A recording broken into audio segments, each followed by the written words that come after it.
Tem certeza que é mesmo? Desliga as câmeras?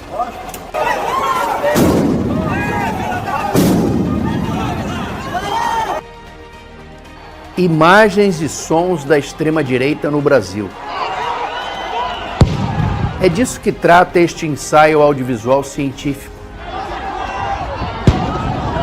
O conhecimento dos sujeitos em ação, do discurso radical e do contexto político é visto aqui a partir do processo de montagem. Para George Didi Huberman, trata-se de colocar o múltiplo em movimento, não isolar nada, fazer hiatos, analogias, dando a ver os significados da existência, diluídos na essência. O conhecimento é montagem. O ex-presidente Jair Bolsonaro foi eleito em 2018 como a voz da extrema-direita no Brasil. Como presidente, passou a líder. Durante 4 anos, mobilizou seus seguidores pelo ódio ao outro, pela truculência, pelo autoritarismo de viés totalitário. Sua ideia rasa, que não se abre para o diálogo democrático, foi sustentada por 2 valores, o militarismo e a religiosidade. Bolsonaro fez emergir o mito da superioridade moral dos militares em relação aos civis.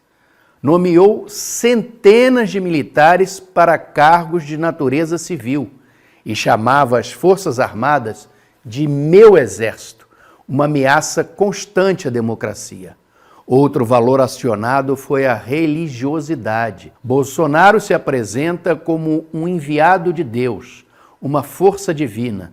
Seu slogan, Brasil acima de tudo e Deus acima de todos, foi a chave para mobilizar os evangélicos, eleitorado majoritário dele nas eleições de 2018 e 2022.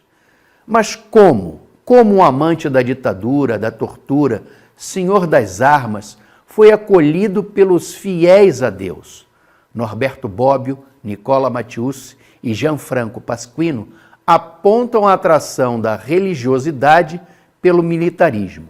Militarismo visa objetivos ilimitados, objetiva penetrar em toda a sociedade, impregnar a indústria e arte, conferir às Forças Armadas superioridade sobre o governo, rejeita a forma científica e racional de efetuar a tomada de decisões e ostenta atitudes de casta, de culto, de autoridade e de fé. 2 observações sobre a religiosidade. Os fiéis nunca estranharam a virulência de Bolsonaro porque, para eles, no seu jeito torto, tosco e agressivo, a palavra da bondade de Deus estava na sua boca. O militarismo foi abraçado pela religiosidade na ideia da guerra divina do bem contra o mal, na luta contra o demônio do comunismo, na defesa dos valores conservadores, contra a diversidade. A outra observação: a religiosidade dos seguidores de Bolsonaro é excludente, preconceituosa na sua essência. Só o povo escolhido entre evangélicos e católicos pode ter direito à salvação pela baioneta e pelos tanques do exército. Outras religiões, entre elas a de matriz africana, por exemplo, a Umbanda e o Candomblé, são tratadas como inimigas, como qualquer esquerdista pagão. A eleição terminou no dia 30 de outubro de 2022, mas no dia seguinte, os extremistas acamparam nas portas dos quartéis por todo o Brasil.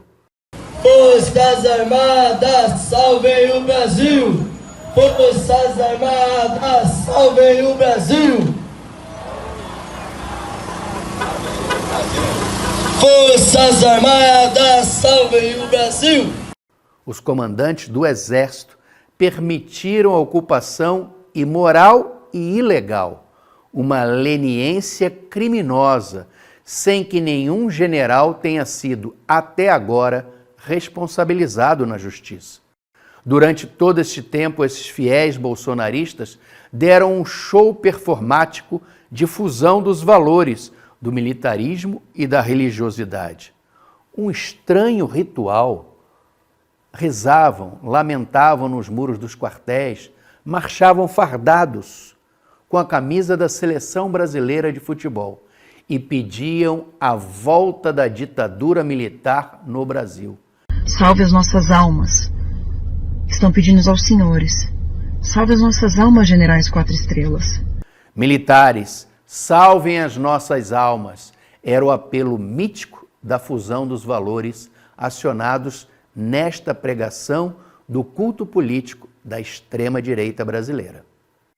Militarismo e religiosidade em fusão e ebulição moveram a ação radical, a violência colocada em prática pelos seguidores bolsonaristas no dia 8 de janeiro de 2023, um dia de medo e de vergonha para a democracia brasileira.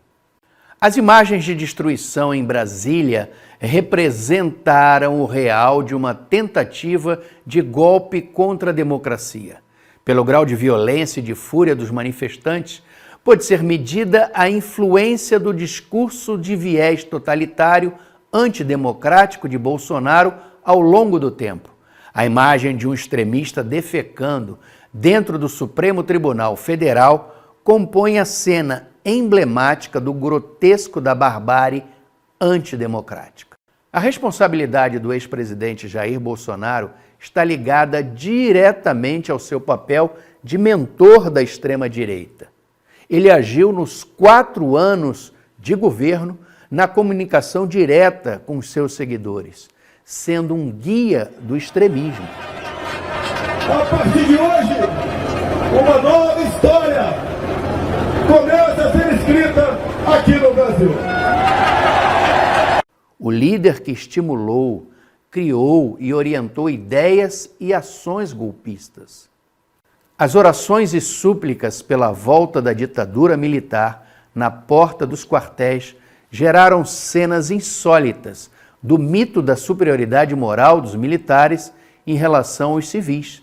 Cenas que mostraram também o rebaixamento da religiosidade ao jogo sujo, nada divino, da política dos homens. Não há ilusões. Bolsonaro e a extrema-direita continuarão usando Deus como cúmplice dos seus planos radicais e antidemocráticos. Bolsonaro fez e ainda faz um desserviço à democracia brasileira ao trazer o militarismo para o centro da vida civil. O líder da extrema-direita atacou o Estado democrático de direito, alimentando uma distorção anticonstitucional. Definitivamente, as Forças Armadas não estão acima das forças civis e nem podem ocupar os espaços civis de poder de uma democracia. O contraponto ao extremismo é questionar os meios e fins dos valores usados por interesses radicais, excludentes.